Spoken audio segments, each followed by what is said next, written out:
Brooke जो कि एक म्यूजिशियन है हमारे स्ट्रो हेड क्रू का, जिसके पास 90 साल का एक्सपीरियंस है, जो कि उसको one of the oldest human character बनाता है इन वन पीस। यहाँ पर गौर करना, मैं ह्यूमन की बात कर रहा हूँ, जिसका शाइन करने का वक्त अब आ चुका है। रिसेंट के चैप्टर में हम देख चुके हैं कि कैसे होली नाइट और हमारे ब्रूक का कनेक्शन है, स्पेशली गोंको एंड ब्रूक, जिसके रिगार्डिंग ये वाली थ्योरी है। अगर आपको पसंद आए तो वीडियो को लाइक जरूर करना और चैनल को सब्सक्राइब करना। नाउ वीडियो को स्टार्ट करने से पहले ब्रूक की थोड़ी हिस्ट्री जान लेते हैं, क्योंकि ये ब्रूक आज से 20 साल पहले दिखाया गया था। लाइक ये स्टोरी बहुत पहले की है, तो बहुत लोगों को याद भी नहीं होगी। जो हमारा ब्रूक है वो 90 साल पहले वेस्ट ब्लू में पैदा हुआ था। ब्रूक ने एक बैटल कॉनवे को, जो कि अभी तक अननेम्ड है बट फ्यूचर में हमको ओडा बता देंगे, उसको लीड किया था बिफोर बिकमिंग दी रूम्बा पायरेट्स। उसने रूम्बा पायरेट्स अपनी 38 की उम्र में करा था, जो कि आज से कुछ 52 साल पहले हुआ था इन दिस स्टोरी। और उसकी जो पहली बाउंटी थी वो 33 बिलियन बैरी बाउंटी थी, जो कि higher than Luffy first आर्नो bounty है। और रफली 49 ईयर्स अगो जब उसका पूरा का पूरा क्रू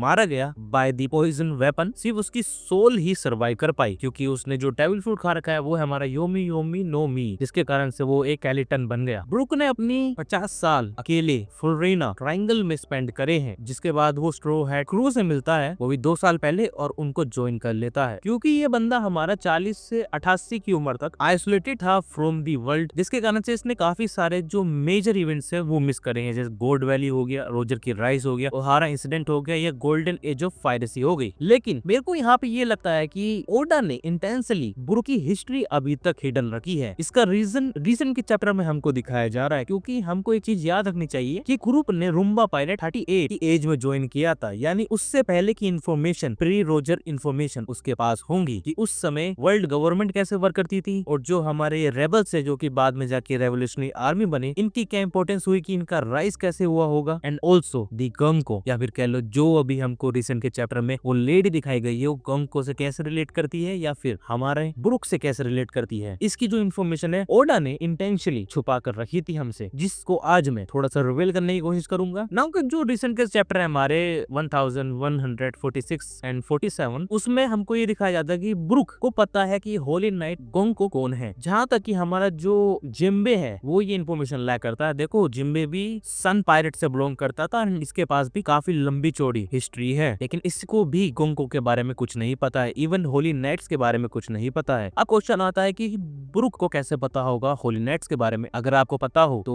ब्रूक पहले जो आर्मी को लीड करता था वो किसी किंगडम के लिए करता था, तो हो सकता है कि उस किंगडम का कॉन्वे बन के ब्रूक अभी मैरिज हुआ गया हो, एंड वहां पर जाकर उसको ये इन्फॉर्मेशन मिली हो, क्योंकि वो भी एक हाई लेवल का स्पोर्ट्समैन है। थ्रू आउट वन पीस हमको ये दिखाया गया है, एंड गोंको का इंट्रोडक्शन भी हमको इसी प्रकार होता है, एंड गोंको के थ्रू भी हमको पता चलता है कि गोंको कितनी बड़ी फैन है ब्रूक की। जहाँ पे एक सबसे बड़ा सरप्राइज है, क्योंकि गोंको एक होली नाइट सर, उसको तो पता ही है कि ब्रूक किस क्रू को बिलोंग करता है, बट स्टिल वो ब्रूक के गानों को पसंद करती है। अभी यहाँ पे मेन पॉइंट क्यों है, क्योंकि वर्ल्ड गवर्नमेंट या कह लो हमारे एल्डर्स और इमू लूफी को बड़े ही नापसंद करते हैं। एंड रिसेंट के चैप्टर में हमको पता है कि होली नाइट्स को पता है कि इमू कौन है। इट मींस गोंको का ब्रूक का फैन होना, ओडा कुछ ना कुछ तो यहाँ पर हिंट कर रहे हैं। अब यहाँ पे एक वाइल्डेस्ट थ्योरी ये हो सकती है कि गोंको के कनेक्शन है ब्रूक के उस समय जब वो अननेम्ड किंगडम की मिलिट्री को लीड करता था। क्या पता ये दोनों कॉमरेड्स भी हो सकते हैं, क्योंकि ब्रूक के फ्लैशबैक के थ्रू हमको एक लेडी के बारे में पता चला है, जिसकी हेयर स्टाइल सिमिलर है हमारे केनको की तरह। नाउ वन मोर थिंग, मेरे को ये आउट ऑफ द टॉपिक है, but one most saddest past दिखाया जाने वाला है वन पीस के अंदर, ऐसा लगता है। आपको क्या लगता है कमेंट बॉक्स में जरूर बताना। एंड वन मोर थिंग, जो हमारा ब्रूक है ना, देखो उसको गोल्ड वैली के इंसिडेंट के बारे में तो पता ना हो, लेकिन जैसा कि हमको पता है कि जितने भी सेलेस्टियल ड्रैगन है ऐसे इवेंट्स को होस्ट करते आए हैं इन दी पास्ट, तो हो ये भी सकता है कि जो ब्रूक है वो उसी नेटिव हंट ट्रेडिशन का हिस्सा हो, एंड उसको पता हो हमारे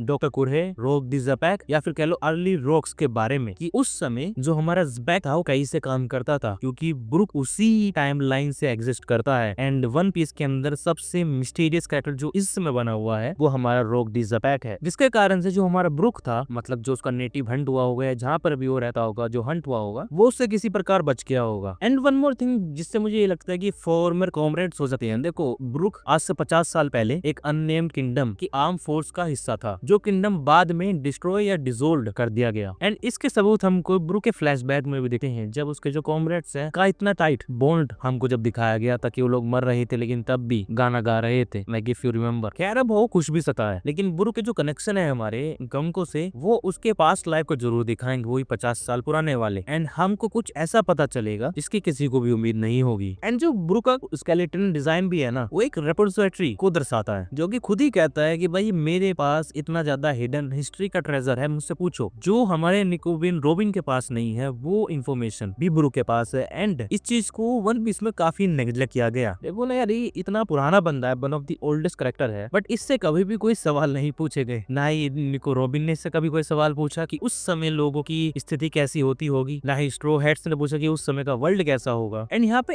एक और चीज भी हो सकता है कि ब्रूक गोंको को एक रॉयल एस्कॉर्ट के समय पर मिला होगा मैरिज गांव में। खैर वो कुछ भी सकता है। अगर आपको ये वीडियो पसंद नहीं हो तो वीडियो को लाइक जरूर करना और अपने ओपिनियन जरूर बताना कि जो ब्रूक है वो गेंको को कैसे जानता है एंड ब्रूक के पास कौन कौन सी हिस्ट्री हो सकती है। इसी के साथ वीडियो को यहीं पे करते हैं खत्म। पसंद आई हो तो वीडियो को लाइक, चैनल को subscribe. Thank you very much. Lily एक ऐसा मिस्टीरियस कैरेक्टर जिसने वन पीस में आते ही तबाही मचा दी, क्योंकि इसने ऐसे सवाल पूछे हम रीडर से जिनका जवाब अभी तक हम लोग ढूंढ रहे हैं या कह लो पहले से ढूंढते आ रहे हैं। बट अगर मैं ये कहूँ आपसे कि लिली ही वो एक ऐसा कैरेक्टर है जो हमको प्लूटोन के पास सबसे पहले लेके जाएगी, या फिर कह लो सबसे पहला हिंट हमको जो प्लूटोन का मिलेगा वो लिली के थ्रू ही मिलेगा, तो आप लोग ज्यादातर यकीन नहीं करोगे। बट ये थ्योरी आज इसी के ऊपर है। अगर वीडियो पसंद आए तो वीडियो को लाइक कर देना, चैनल को सब्सक्राइब कर देना। ना ओडा हमारा जो है ना, उसने ना हर एक वेपन को हिडन आइडेंटिटी से लिंक करा है। जैसे पोसाइडन हो गया हमारा शिराहोशी, देन वहाँ पे प्लूटोन हमारा हो गया वीवी के थ्रू, क्योंकि वीवी प्रिंसेस है एलाबास्ता और लिली हमारी क्वीन थी एलाबास्ता की। एंड जो हमारा क्रोकोडाइल बंदा था वो भी एलाबास्ता में ही एंशिएंट वेपन को ढूंढ रहा था, जिससे कि वो the king of the world बन सके। And the last one Uranus, जिसके लिंक हमको स्काई आइलैंड आइसा से मिलते हैं। अब ऐसा कैसे, मैं आपको समझाता हूँ। अगर आप लोगों को वेगापंक की वो लाइव टेलीकास्ट याद हो जहाँ पे वो वर्ल्ड को सब कुछ सच बता रहा था, तो उसने हमको चीज बताई थी कि 800 साल पहले जो वन पीस का वर्ल्ड है वो समुद्र के नीचे दब गया, जिसको आज हम वॉइड सेंचुरी के नाम से जानते हैं। एंड जो ये वेपन्स है ना, अब ये भी हमारे एंशिएंट सेंचुरी का ही हिस्सा है। प्लूटोन हो या पोसाइडन हो या यूरेनस, ये उस समय एग्जिस्ट करते थे एंड स्टिल ये आज भी एग्जिस्ट करते हैं। कहाँ पर किसी को नहीं पता। खैर एक का तो सबको पता है कि पोसाइडन हमारी शिरोहोशी है, क्योंकि वो जो सी किंग से उनसे बात कर सकती है। एंड वन पीस के अंदर क्या कह लो कि समुद्र के अंदर उनको सी किंग ऐसे ही नहीं कहा जाता है। कोई भी हो, सबकी फटी जरूर है सी किंग से। एंड इफ यू रिमेम्बर, जो हमारा सैंक्स का हाथ काटा था वो भी एक सी किंग नहीं काटा था, तो ओडा ने किसी रीजन के कारण ही सी किंग के थ्रू सैंक्स का हाथ कटवाया था। देखो उस समय जब सैंक्स का हाथ कटा था तो ओडा का इंटेंशन ये था कि सैंक्स को इतना ताकतवर नहीं बनाना है, लेकिन ओडा हमारा एक ऐसा बंदा है जो पास्ट को प्रेजेंट से अच्छे तरीके से लिंक करता है। एंड जहाँ पर वेगापंक ये चीज कह रहा था ना, वहाँ पे हमको एक सिंगल पैनल दिखाया गया था, अगर आपको याद हो तो, जिसमें शिराहोशी थी जो कि मॉडर्न पोसाइडन है, वीवी जो कि डिसेंडेंट है लिली की, एंड लिली हमारी प्लूटोन से लिंक करती है, एंड आइसा का जो कि एक स्काई पर्सन है जो कि पैदा हुई है आइलैंड वाइट और बिजिशन हाकी के साथ। ना देखो वीवी और शिराहोशी तो हम लोग मान भी सकते हैं, बट आइसा ये कैरेक्टर कितने सालों पहले आया था, स्काई पे आर्क में आया था, याद हो तो आप। अब शिराहोशी के बगल में जो कि कंफर्म पोसाइडन है, उसके बगल में वीवी का लिंक हमारा प्लूटोन से कनेक्शन करता है एंड आइसा का लिंक हमारा यूरेनस से। क्यों? क्योंकि जो इसमें लीनिएज कनेक्शन है ना, ये काफी हमको दिखाया गया है। जो शिराहोशी है पोसाइडन जो रॉयल फैमिली से बिलोंग करती है, सिंपल, एंड वहीं पर ही हमारी वीवी वो भी एक रॉयल फैमिली से बिलोंग करती है। एंड इसका पास तो कुछ ज्यादा ही मिस्टीरियस है। राइट नाउ जो एक कैरेक्टर पीक पे बैठा हुआ है ना, वो एक लिली भी है, क्योंकि इसके कनेक्शन डायरेक्ट इमू से जुड़ते हैं। और वेपन का लीनिएज कनेक्शन वन पीस के अंदर थ्रू आउट दी स्टोरी हमको दिखाया जा चुका है। एंड एक चीज नोट करने वाली है पहले ही कि जो वीवी है वो लिली की तरह ही सेलेस्टियल ड्रैगन ट्रेडर बन चुकी है। ओके, एंड जो आइसा है जो स्काई ट्राइब से करती है बिलोंग, वो स्काई ट्राइब की गार्डियन है। एंड पोसाइडन भी हमारी एक तरीके से गार्डियन का ही रोल प्ले करती है इन वन पीस। तो नाउ यही क्वेश्चन है कि वीवी क्या पता कंट्रोल कर पाए हमारे प्लूटोन को। नाउ जो मदर फ्लेम दिखाया गया है कहीं से भी अभी तक ये साबित नहीं हुआ है कि वो ही प्लूटोन है या यूरेनस है। अभी इसके बारे में हमको कुछ भी कंफर्म नहीं पता है, क्योंकि वेगापंक ने भी मदर फ्लेम को इजाद किया था। लाइक इफ यू रिमेंबर, उसने उसका इन्वेंट किया था फ्रॉम द एंशिएंट हिस्ट्री। जहाँ पे एक और थ्योरी आती है कि जो हमारी मदर फ्लेम है वो शायद, तो यहाँ पे मैं शायद लगा रहा हूँ, जो यूरेनस वेपन है उसके रिगार्डिंग बनाई गई हो। क्यों? देखो जैसे हमारे फ्रैंकी के पास जो शिप का मैप था, इफ यू रिमेंबर प्लूटोन शिप का मैप, तो हो ये भी सकता है कि शायद से तो उसी की तरह हो ये भी सकता है कि इमू के पास भी यूरेनस का मैप हो और उन लोगों ने वो चीज बना भी दी हो। राइट? कितने लोग इस चीज से एग्री करते हैं कमेंट बॉक्स में जरूर बताना। नाउ मैंने यहाँ पे वेपन लीनिएज कनेक्शन तो आपको समझा ही दिए हैं कि किस तरीके से वन पीस के अंदर ओडा किसी भी वेपन को किसी भी कनेक्टर से लिंक करता है। Now if you remember, lily को हमारे क्रिएटर की तरह दिखाया गया। इमू ने बोला है कि लिली ही वो कैरेक्टर थी जिसने जो बोनिंग लिप्स है उसको वर्ल्ड में फैलाया था। एंड क्वेश्चन हमेशा से यही है कि उसने ऐसा किया कैसे। And in enemy and in मांगा ऑल्सो हमको जो जो पोनिग्लिफ है वो समुद्र के रास्ते वर्ल्ड में फैलते हुए दिखाए गए हैं। बट क्वेश्चन यहीं पे ही आता है कि भाई अगर समुद्र के रास्ते फैल भी रहे हैं तो एक जगह ही एग्जिस्ट करने चाहिए थे, and if they are falling from the sky तो उनको एक लाइन में होना चाहिए था। तो उनको कैसे अलग अलग लोकेशन पे इकट्ठे हुए थ्रू आउट दी एरा, ये किसी को नहीं पता है। बट यहीं पर ही एक टनल थ्योरी आती है, जो हमारा प्लूटोन वेपन है ना एक्चुअल में एक लिविंग डेविल फ्रूट क्रीचर हो। देखो बैटल शिप होगा ये तो पक्की बात है, क्योंकि जितनी माइथोलॉजी है जिसमें भी प्लूटोन जैसे नाम आते हैं हर किसी को पता है कि वो एक बैटल शिप है। बट यहीं पर ही अगर उस बैटल शिप ने लिविंग डेविल फ्रूट खा रखा हो तो देखो चांसेस ज्यादा, क्योंकि प्लूटोन अभी तक किसी को नहीं मिला है। एल्बास्टा आर्क में उसके होने के सबूत है, बट किसी को ये नहीं पता है कि वो कहाँ पर है। अफकोर्स वानो के नीचे भी हो सकता है, एंड वानो के नीचे पहुंचा कैसे, इसके रिगार्डिंग थ्योरी यही लिंक करती है कि जो टनल्स हमको वानो जो ओल्ड वानो में दिखाई गई थी वो हर जगह से कनेक्ट करती है, लाइक एक पोर्टल की तरह। क्योंकि इतने भारी भारी जो ये पोनिग्लिफ है वर्ल्ड गवर्नमेंट की नजरों से बचकर कैसे वर्ल्ड में स्प्रेड हुए, राइट। ये एक सिंपल सी चीज है। And living devil fruit creature हम वन पीस के अंदर देख चुके हैं, लाइक ये कोई नई चीज नहीं है। एंड ये भाई जो हमारा ये डेविल फ्रूट होगा, ये लिविंग क्रीचर जिसको कह लो या प्लूटोन कुछ भी कह लो, इसको वी भी आराम से यूज कर पाएगी because of her blood line. क्योंकि एक चीज तो भाई साबित होती है कि लिली के पास प्लूटोन था, एंड अगर ये वाली थ्योरी बिल्कुल तय होती है कि वो जो प्लूटोन एक लिविंग क्रीचर है, देन वी का यूज करने के चांसेस ज्यादा है, तो दिखती भी वैसी है, तो डेविल फ्रूट वहीं पे कंफ्यूज हो सकता है। एंड सेकंड ब्लड लाइन ही वही है। एंड इफ यू रिमेंबर कि ये भविष्यवाणी हो चुकी है कि जब ये तीनों वेपन एक साथ आएंगे तो जो रेड लाइन है उसका तबाह होना तय है। लाइक पोसाइडन जैसे बाहर निकलेगी, पोसाइडन के थ्रू रेड लाइन को टूटना तो तय है। एंड फिर हमको पता चलेगा कि ये वॉइड सेंचुरी का मामला क्या है, क्योंकि ये तीन वेपन जैसे ही इनकी इन्फॉर्मेशन पता चल जाएगी then there is a high chances कि हमको वॉइड सेंचुरी की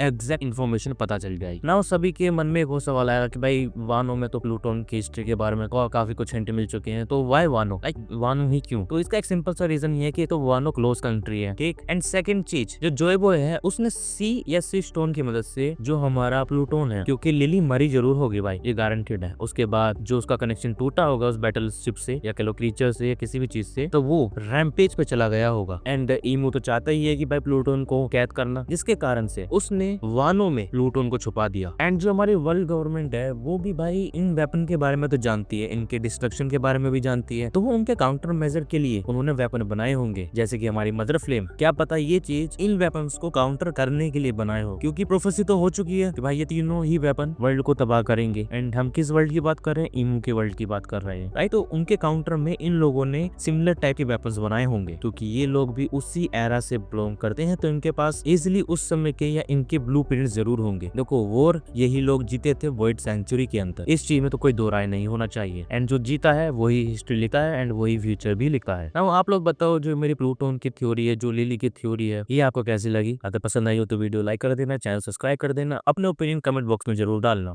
thank you very much for watching. The will of D one piece की सबसे बड़ी मिस्टीरियस में से एक है, उतनी ही इम्पोर्टेंट जितनी वॉइड सेंचुरी की लॉस्ट हिस्ट्री और वन पीस का लेजेंडरी ट्रेजर। चैप्टर 1 से ही लूफी के नाम के साथ इसका जिक्र हुआ है। इसको इस बात से समझो कि रोजर और व्हाइट बियर्ड ने जब वन पीस की एक्सटेंशन होने का हिंट दिया था तब गोरुसन ने इतना स्ट्रॉन्ग रिएक्शन नहीं दिया था, लेकिन जब वेगापंक ने उन लोगों का बारे में बात करनी चालू करी जिनके नाम के बीच में डी आता है, तो उनका रिएक्शन इंटेंस था। इससे ये बात साबित होती है कि इस डी के पीछे कोई हिडन ट्रूथ छुपा हुआ है। और अगर आपको याद होगा जब कोबरा ने क्वीन लिली का नाम लिया जिसके नाम में पीडी आता है, तो ईमू ने तुरंत रिएक्ट किया था। आज इसी के ऊपर हम बात करेंगे कि द विल ऑफ डी क्या हो सकती है। ओडा ने शायद हमको हिंट दे दिए हैं एंड ओडा उसी राह पर चलेगा जो उनसी आज थ्योरी में आपको बताऊंगा। चैनल पर नए हो तो चैनल को सब्सक्राइब कर लेना भाई, ज्वाइन बटन दबाकर मेंबरशिप भी बन सकते हो, चैनल को सपोर्ट हो जाएगा एंड वीडियो को लाइक जरूर कर देना। तो चलो आगे बढ़ते हैं। देखो आपको याद होगा ईमू ने लिली के एक्शन को एक मिस्टेक नहीं माना था, उसको लगा था कि वो किसी लार्जर प्लान का हिस्सा था। मैं किसकी बात कर रहा हूँ? जो हमारे रोड ओनिग्लिफ्स है इनको फैलाने वाली हमारी लिली थी। एंड इस चीज के पीछे काफी डीपर मीनिंग छुपी हुई है और यही मीनिंग हमको द विल ऑफ डी के बारे में बताती है। और इस चीज के ऊपर कई लोगों ने थ्योरी बनाई है, बहुत सारे लोगों ने अपने ओपिनियन रखे हैं, तो कमेंट बॉक्स में आप भी अपना ओपिनियन रखना कि द विल ऑफ डी आखिरकार है क्या। ना वो मेरी थ्योरी पर आते हैं, जहाँ पर मेरे को ये लगता है कि जो लिली का लेटर था जिसमें हमारे कोबरा जब लिली का पूरा नाम बोलते हैं तो वो डी को सिंबलाइज करते हैं, जिसके कारण से मुझको ये लगता है कि ये डी सिंपली ऑनगोइंग बैटल में लॉयल्टी और लेगेसी का सिंबल है। लेकिन जिनके में भी ये डी आता है ना, उनको इसकी मीनिंग पूरी नहीं पता है। इसको इस तरीके से समझो कि एल्बास्टा की क्रू में जब सभी लोगों ने अपने हाथ पे एक्स मार्क लगा लिया था जिससे कि वो आपस में एक दूसरे को पहचान पाए और वो प्रूफ था उनकी लॉयल्टी का, उनकी फ्रेंडशिप का, उसी तरीके से मेरे को ये लगता है जो ये डी का मतलब है ना, ये सिर्फ सिंबलाइज करता है हमारे हिस्टोरिकल कॉन्फ्लिक्ट को। एंड वीवी और लिली ने भी भाई दोनों ने ना सिंबल को यूज किया ताकि उनकी फ्रेंडशिप को छुपाया जा सके, क्योंकि गवर्नमेंट की नजर में ये डेंजरस हो सकती थी। और डी को जनरेशन तक कैरी करने का मतलब जोए बॉय की वापसी तक या उसकी लीनेज को प्रोटेक्ट करना हो सकता है। एंड ये जो चीज हमको हिंट देती है वो जोए बॉय का क्रू था, पहला पायरेट क्रू, ये जो हमारे करंट डी मेंबर्स हैं उनसे जुड़ा हो सकता है। फैमिली जैसे मंकी, फोर्स, नफारी, मार्शल, जैगवार, डी शोल एंड रॉक्स का रिलेशन हमारे इस लेगेसी को कंटिन्यू रखने में मदद कर रहा है। एंड ये डी की मिस्ट्री वन पीस की दुनिया को और भी ज्यादा थ्रिलिंग बनाती है। आपको क्या लगता है, क्या लिली और जोए बॉय का कोई डीपर कनेक्शन हो सकता है? एंड ये चीज ना वन पीस की कोर थीम को बहुत गहराई से छूती है। देखो सिंबल जैसे कैस्ट मून टैटूज वानों में और जोली रोजर्स के अलग अलग क्रूज के एलिंगाइज को दर्शाता है, लेकिन मार्किंग वन सेल्फ जैसे हाथों पर एक्स बनाया अपने झंडे की रक्षा करना सिर्फ पायरेट्स से नहीं बल्कि आइडेंटिटी और लेगेसी से भी जुड़ा हुआ है, जिससे जोए बॉय की हिस्ट्री तक ट्रेस किया जा सकता है। लाइक उसकी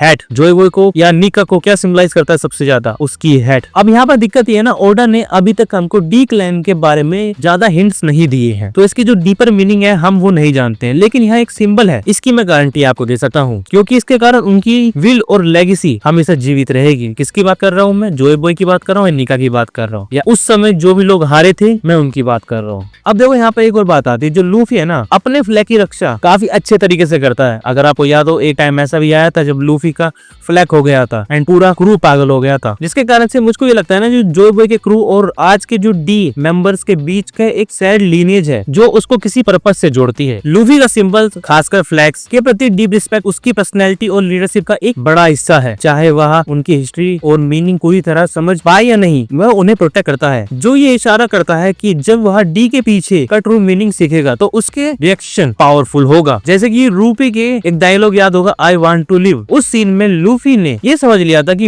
एक फैल को जलाना डिक्लेरेशन ऑफ वॉर होता है। उसके जो एक्शन है ना हमेशा दूसरों के ड्रीम्स और एम्बिशन को होनर करते हैं, जो वन पीस की कोर थीम का हिस्सा है। एंड इफ यू रिमेम्बर जब चैप्टर 11-17 में वेगापंथ ने ब्रॉडकास्ट इंटरप्शन से डी क्लैन के बारे में कुछ बड़ा रिवील होने का हिंट मिला, जहाँ पर कुछ थ्योरी ये भी सजेस्ट करती है कि वेगापंथ हमको डी क्लैन के अंदर एक प्रेडेटर का जिक्र करने वाला था, जो कि ओडा के बिट्रेयल थीम से मैच करता है, जैसे कि बोन क्ले का दूसरा पास्ट एकर्स में। अगर डी क्लैन में सच में कोई ट्रेटर है तो उसके इम्पैक्ट पूरी स्टोरी पर बहुत बड़ा हो सकता है। क्या ये बिट्रेयल पुराना जोए बॉय एरा से जुड़ा हुआ है या ये करंट टाइमलाइन में कोई मेजर ट्विस्ट लाएगा? आपको क्या लगता है? कमेंट बॉक्स में ये जरूर बताना इस मिस्टीरियस ट्रेटर के बारे में। एंड करंट के टाइम में मेरे को लगता है या तो रोबोट हो सकता है या फिर हमारा जुलिस्ट्रा, इन दोनों के अलावा कोई सेंस नहीं बनाते, क्योंकि दोनों ही जोए बॉय से माफी मांग रहे थे। अब जो डी क्लैन का रहस्य है ना वन पीस की सबसे बड़ी मिस्ट्रीज में से एक है, क्योंकि ये आइडेंटिटी, लॉयल्टी और बिट्रायल से जुड़ा हुआ है। कोई व्यक्ति डी को अपने नाम से जोड़कर इस लीनियज का हिस्सा बन सकता है बिना इसकी सही महत्व को समझे, जैसे साबो की कहानी जिसने डी नाम को अपना लिया था। एंड हमेशा से आपको चीज याद रखनी चाहिए, इतिहास में सिंबल्स का बहुत बड़ा रोल रहा है। वानो के क्रिसेंट मून टैटूस, जोली रोजर्स और एलाबास्ता के एक्स मार्क्स सभी एलिजेंस को दर्शाते हैं। इसी तरह डी इनिशियल भी एक लेगेसी और बर्डन दोनों हो सकते हैं। कुछ के लिए भाई ये गौरव हो सकता है और कुछ के लिए ये सिर्फ एक अर्जी हो सकता है। और वर्ल्ड गवर्नमेंट हमेशा डी के बारे में जानकारी छुपाने की कोशिश करती है, क्योंकि वो इसे एक बड़ा खतरा समझते हैं। उन्हें डर है कि अगर लोग अपने सच्चे लीनेज के बारे में जान जाएंगे तो चाओस और रेबेलियन को वो जन्म दे सकते हैं। चैप्टर 11-17 में वेगापंथ का इंटरप्टेड ब्रॉडकास्ट इस बात का संकेत देता है कि इस रहस्य से जुड़ी बहुत बड़ी जानकारी छुपाई जा रही है करंट के टाइम में। नो यहाँ पर मैंने आपको समझाया कि डी हमारा एक सिंपल सी एक सिंबल हो सकता है जो लॉयल्टी, बिट्रेयल्स एक्सेट्रा को दर्शाता है। अब भी कुछ थ्योरीज ये सजेस्ट करती है कि डी क्लैन के अंदर एक ट्रेटर हो सकता है जो पास्ट बिट्रेयल की तरह ब्लोन के और दूसरे एरिया से जुड़ा हो सकता है। अगर यह सच हुआ तो इसका इम्पैक्ट पूरे वन पीस यूनिवर्स पर बहुत बड़ा होगा। और ओडा धीरे धीरे इस रहस्य को उजागर कर रहा है और आगे आने वाली कहानियों में डी क्लैन की सच्चाई सामने आने की उम्मीद है। अब तो इमो भी एल्वा पे आ चुका है, शायद वही हमको डी क्लैन के बारे में कुछ बता दे। नाउ चलो कुछ कैरेक्टर्स पे चलते हैं जिनके नाम के बीच में डी आता है, जैसे मार्शल डी कीच का कैरेक्टर हमेशा वन पीस की सबसे बड़ी मिस्टीरियस में से एक है। उसका बिट्रेयल वाइल्ड बीट क्रू और वर्ल्ड गवर्नमेंट दोनों के खिलाफ सजेस्ट करता है कि वह शायद फेक डी हो सकता है। सैटर्न के स्पेशल लीनेज रिमार्क से ये संकेत भी मिलता है कि टीच की ओरिजिन्स गवर्नमेंट की बड़ी प्लान्स में क्रूशियल रोल निभा सकते हैं। और एक और इंटरेस्टिंग पॉसिबिलिटी जो हमारा लो है जिसका सीक्रेट नाम पानी से जुड़ा हुआ है, जो डेविल ब्रूट यूजर की सबसे बड़ी कमजोरी है, ये उसे एंटी डी क्लैन के तौर पर सेट करता है। एंड लो भी अपने डी नाम को पसंद नहीं करता है। लो का मिशन हमें असली मतलब जानने का रहा है जब उसका भाई मर जाता है, और अगर वो इस लीनेज की डीपर थ्रू को रिवील करता है तो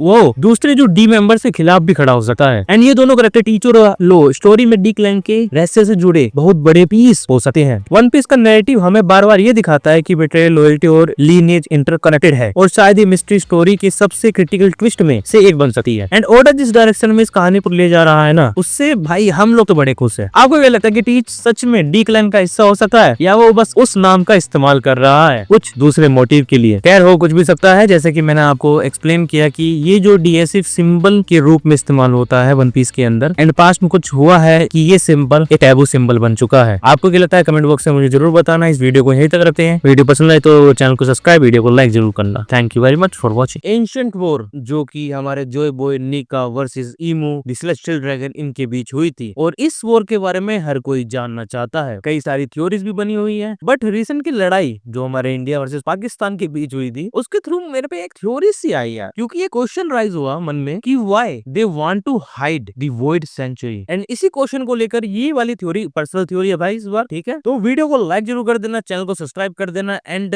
मेंबर भी बन सकते हो चैनल का, ज्वाइन मेंबरशिप कर सकते हो। ओके, तो ये वाला जो क्वेश्चन है मेरा, ये आप लोगों से है कि क्यों वर्ल्ड गवर्नमेंट एंशिएंट हिस्ट्री को हाइड करना चाहती है? एंड इसका आंसर मेरे को ये नहीं चाहिए कि उन्होंने कुछ ऐसा किया था जो उनको नहीं करना चाहिए था, कुछ बुरा, लोगों को मारना, लोगों को काटना। ये वाली बकवास कमेंट बॉक्स में मत करना, क्योंकि इन वन पीस हर कोई जानता है कि कितने बड़े लस्तन आदमी हैं ये हमारे सेलेस्टियल ड्रैगन्स। कई लोगों को मारते नहीं है, जी हाँ ये मारते हैं। कई लोगों को स्लेव नहीं बनाते, जी हाँ बनाते हैं। क्या किसी और की धर्म पत्नी को नहीं उठा लेते हैं अपने लिए? जी हाँ ये उठा लेते हैं। इसके बारे में मरीन्स भी जानते हैं, वन पीस वर्ल्ड के अंदर जितने भी लोग हैं वो भी जानते हैं। हर किसी को पता है कि कितना इवल है हमारे सेलेस्टियल ड्रैगन्स। तो क्यों? तो ये एक रीजन नहीं हो सकता है कि भाई वर्ल्ड गवर्नमेंट हिस्ट्री को हाइड कर रही है। अगर मैं कहूँ कि जो भी अभी तक थ्योरीज बनी है कि हमारा जोय बॉय मरा, निका ईमू को हरा नहीं पाया, वो सब कुछ गलत हो। Like it is a lie all together, क्योंकि हिस्ट्री को हमेशा जीतने वाला राइट नहीं करता है। हिस्ट्री को राइट वो करते हैं जो उस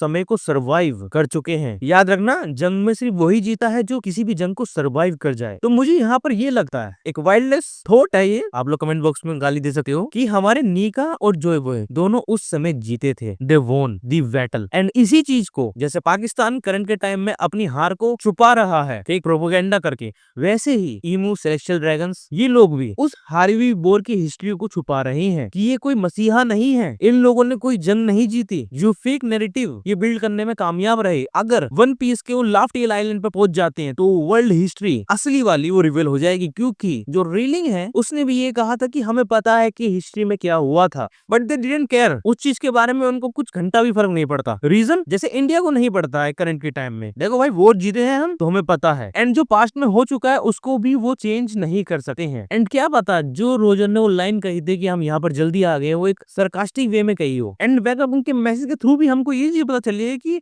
जो एंशिएंट सिविलाइजेशन है वो समुद्र के नीचे गई है। एंड हो सकता है कि जोय बॉय या निका जो फाइट वो तो जीत गए, लेकिन अपने किंगडम को नहीं बचा पाए। यार इतने बड़े समुद्र से कैसे ही बचा पाओगे? Even if you are a god, एक छोटा इलाका ही बचा सकते हो, एंटायर वर्ल्ड को थोड़ी ना बचा सकते हो। लेकिन ये जितने भी किंगडम्स थे ये अपने आप को बचाने में कामयाब रहे। नहीं तो एक चीज आप और सोचिए, क्यों ईमू और गोरोसिस की इतनी फटी है सन गोड निका से? यार अगर ये जीते हैं वो भी 2 बार, याद रखना, तो तीसरी बार जीतना कहाँ ही मुश्किल है। इनको पता होगा ना उसकी वीकनेस क्या है। They know better than us कि भाई जो हमारा जोय बॉय था, निका, इनकी वीकनेस क्या है। उस वीकनेस का यूज करके वो आसानी से इनको हरा सकते हैं, बट ऐसा नहीं है। उनकी गंदी वाली फटी है। क्यों? क्योंकि निका और जोय बॉय ने उस समय उनको हराया था, एंड अभी तक ओडा ने भी ये चीज कंफर्म नहीं करी है, हम रीडर्स नहीं कंफर्म करें कि उस समय एशियन हिस्ट्री में ये ईमू जीता था। क्या पता ये सिर्फ सर्वाइव कर गया हो अपनी इमोर्टल बॉडी के थ्रू, ये मरा ना हो। एंड इस चीज के भी सबूत हमें कई बार मिल चुके हैं। जो ईमू और गोरोसिस का कनेक्शन है, जो ये अबायस लिंक है, जो इमोर्टल बॉडीज ईमू सबको प्रदान कर रहा है, ये उसके डेविल फ्रूट की ही एबिलिटीज है। एंड फ्यूचर में शायद ये भी रिवेल हो जाए कि उसने कोई ऐसा डेविल फ्रूट खा रखा है जो ओसन है उस पर वर्क नहीं कर पाता है। एंड हम रीजन के चैप्टर में ईमू की पावर्स को भी देख रहे हैं। एंड सोचो, ईमू को खुद आने की जरूरत नहीं है वॉर लड़ने के लिए, वो सिंपली किसी को भी पोजेस कर सकता है। ये कितनी बड़ी एबिलिटी है। आप वर्ल्ड को पीछे से कंट्रोल करो, अपनी लोकेशन जिंदगी में किसी को मत दो, क्योंकि करंट के टाइम में किसी को नहीं पता, सावो एंड ड्रैगन इनको छोड़ के, एंड रोजर ऑल्सो, कि भाई ईमू नाम की कोई वला एग्जिस्ट करती है। एंड हमको पता है कि जो गबान है वो उनका सिर्फ कनेक्शन ही काट रहा है। जैसे उस रोबोट ने एगहेड आइलैंड पर काटा था, उसने गोरोसिस को मारा नहीं था। गोरोसिस को मारने वाला हमारा ईमू था, जो सेंट सैटर्न को खत्म कर देता है बिकॉज वो अपने मिशन में फेल हो जाता है। And if you have this kind of ability, क्या तुमको जंग लड़ने की जरूरत है? तुमको सिर्फ सर्वाइव करने की जरूरत है। तुम अगला एरा आराम से देख पाओगे और लंबे समय से जीने की वजह से तुम अपनी एक हायरार्की भी क्रिएट कर पाओगे। और जब हायरार्की क्रिएट हो गई तो तुम कुछ भी लिख दो, घंटा ही किसी को कुछ फर्क पड़ने वाला है। नहीं तो सोचो ना, एक थ्योरी ये बन रखी है कि उरोनस,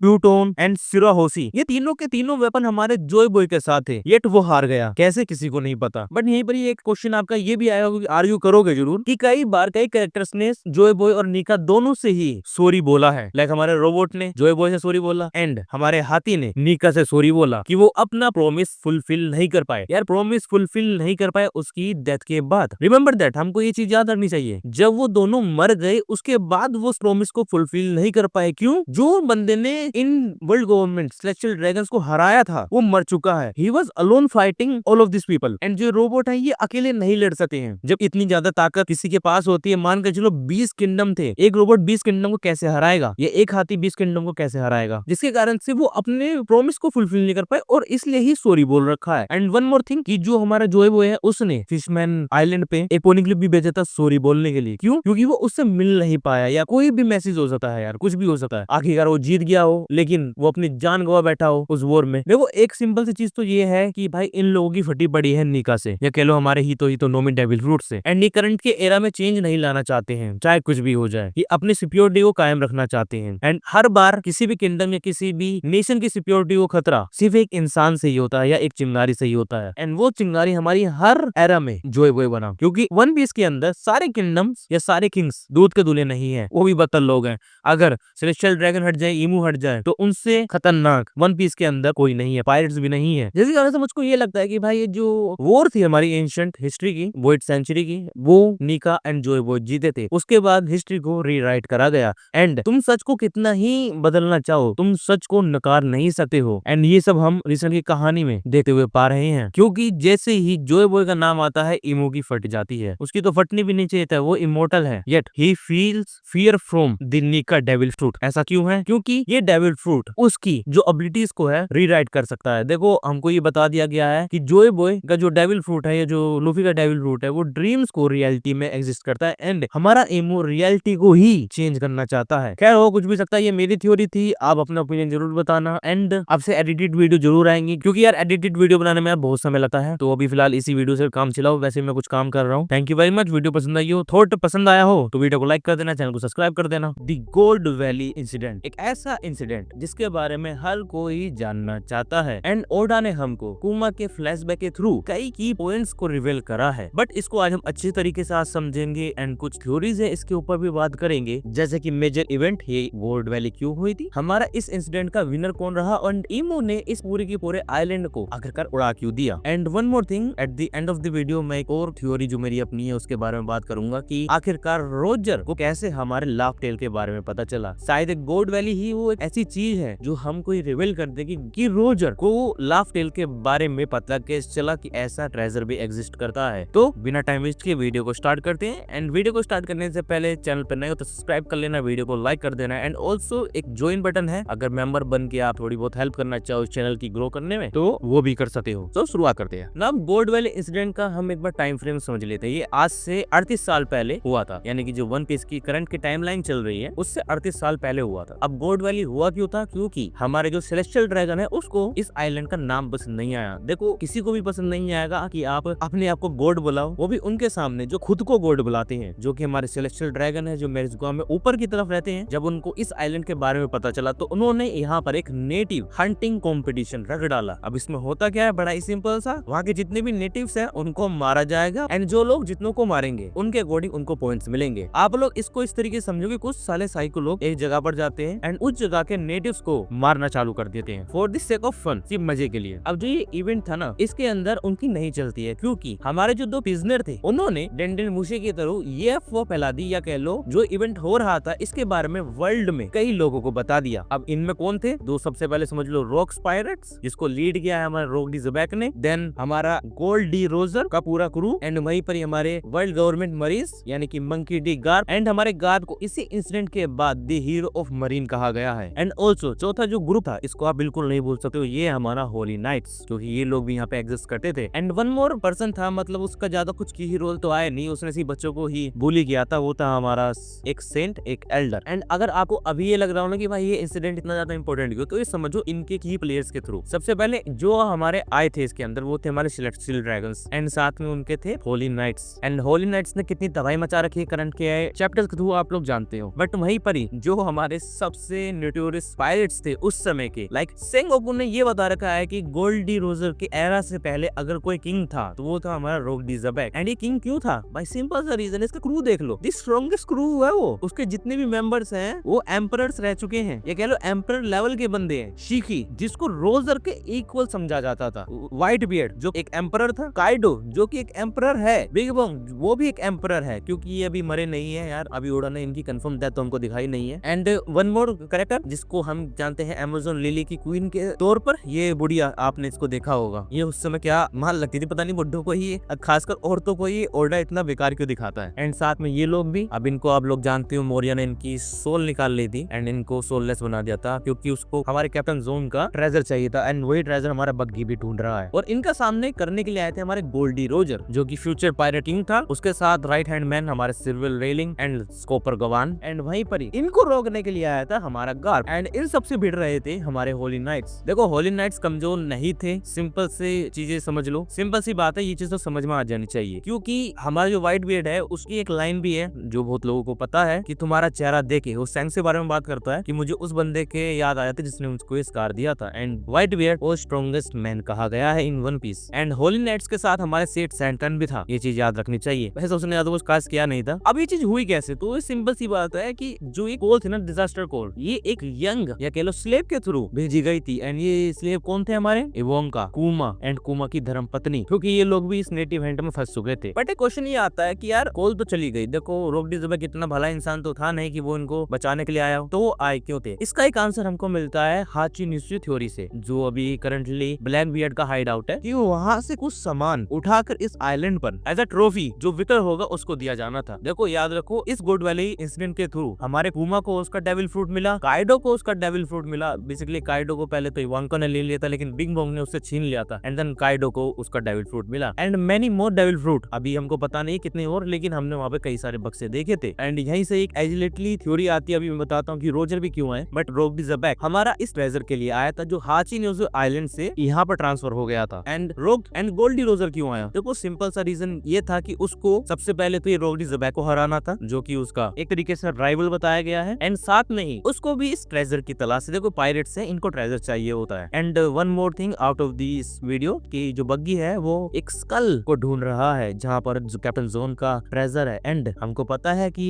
जो हमारा बग्गी है वो रोजर की क्रू में था, तो उसको क्या पता इस गोल्ड वैली के बारे में पता हो या कुछ हिंट हो। एंड उसको पता हो कि जो हाची नोसो का ट्रेजर था, जो कैप्टन जोन का ट्रेजर है करंटली, मेरे को तो यही लगता है, वो कहाँ पर छुपा है। देखो उसके पास मैप भी था, याद हो तो यही कारण था कि जो हमारा गोल्डी रोजन था वो रोक्स पायरेट्स को हराना चाहता था। बट जो हमारा गार था वो सिंपली रोजर को हराने के लिए आया था। उसको घंटा फर्क नहीं पड़ता था कि ये सेलेस्टियल ड्रैगन यहाँ पर क्या कर रहे हैं। बाद में फर्क जरूर पड़ा होगा, बट उसको सिर्फ एक ही वर्ड सुनाई दिया कि भैया रोजर वहाँ पे होने वाला है, इसलिए चलो मैं भी आता हूँ। एंड इनको रोकने के लिए वहाँ पर था हमारे क्या कहते हैं वर्ल्ड गवर्नमेंट के लोग भी, like Holy nights. And then इन सभी के बीच में फाइट्स होती है और वहीं पर ही हमारे गार्ड्स को समझ में आ जाता है कि हम इनसे नहीं लड़ सकते हैं। देखो एक सिंपल सा चीज ये है कि रोक डी ज़बैक का जो क्रू था वो छोटा मोटा क्रू नहीं था, उसके अंदर सारे के सारे द स्ट्रॉन्गेस्ट पीपल थे। एंड रोजर भी उस समय इतना ज्यादा ताकतवर नहीं हुआ था कि वो अकेले ही उनको हरा ले, जिसके कारण से दोनों ने आपस में तो एक जोड़ता दिखाई एंड इनके अगेंस्ट लड़े। एंड वहीं से ही मुझे ये भी लगता है कि जो रोजर था उसने अपने बेटे की जिम्मेवारी गार को दी, क्योंकि उसको समझ आ गया कि गार काफी अंडरस्टैंडिंग बंदा है एंड वो उसके बेटे को कुछ भी नहीं होने देगा। एंड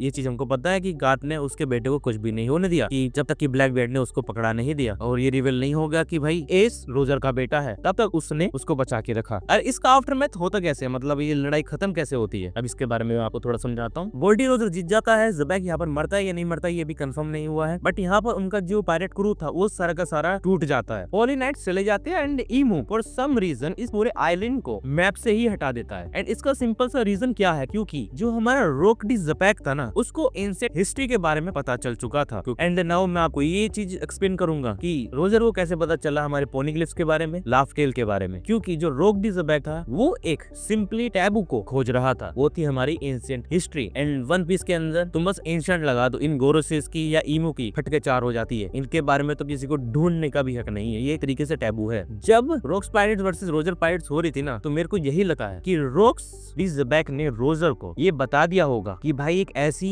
जगह एग्जिस्ट करती है जहाँ पर अनलिमिटेड खजाना है, या कह लो अनलिमिटेड पावर है, या कुछ भी हो सकता है, क्योंकि अभी हमको पता नहीं कि लाफ्टेल पे एग्जिस्ट क्या करता है। क्योंकि इसी के बाद ही रोजर ने लाफ्टेल को ढूंढना चालू किया, पोनीग्लिफ्स को ढूंढना इसके बाद ही चालू हुआ है, इससे पहले कोई भी पोनीग्लिफ्स को ढूंढ नहीं रहा था। एंड आपको एक चीज, इस आइलैंड को गोल्ड वैली कहा जाता था, तो हो यहाँ पे ये सकता है कि यहाँ पे कोई वेपन, एशियंट वेपन हो, या फिर कोई पावरफुल सीक्रेट एग्जिस्ट करता हो, या करता था। अब तो यार ये लोग ऐसे थोड़ी ना किसी भी आइलैंड पर जाएंगे और उनके नेटिव्स को खत्म करना चालू कर देंगे, क्योंकि नाम सिर्फ उस वैली का गोल्ड है, कुछ तो होगा वहाँ पर। एंड वन मोर थिंग, यहीं से हमारे रेवोल्यूशन आर्मी की स्टार्टिंग हुई थी, इफ यू रिमेम्बर। ये भी चीज मैं पॉइंट आउट करना चाहता हूँ। क्यों? क्योंकि मंकी डी ड्रैगन, वो रेवोल्यूशन कैसे बना अभी तक किसी को नहीं पता है, बट वो भी इस जंग का हिस्सा जरूर रहा होगा, ये मैं आपको बता सका हूँ। एंड दिस इज गारंटेड, जब गोल्ड वैली इंसिडेंट पूरी तरीके से एक्सप्लेन होएगा ना, तो हमको पता चलेगा कि भाई रेवोल्यूशनरी आर्मी कैसे बनी। एंड ये जल्दी ही होएगा, क्योंकि मेरे जुआ में आग लग चुकी है, आप लोगों को पता हो तो। खैर, आपको क्या लगता है, आप लोग मुझको ये जरूर बताया कमेंट बॉक्स के अंदर। वीडियो कैसी लगी ये भी बताना जरूर यार, एंड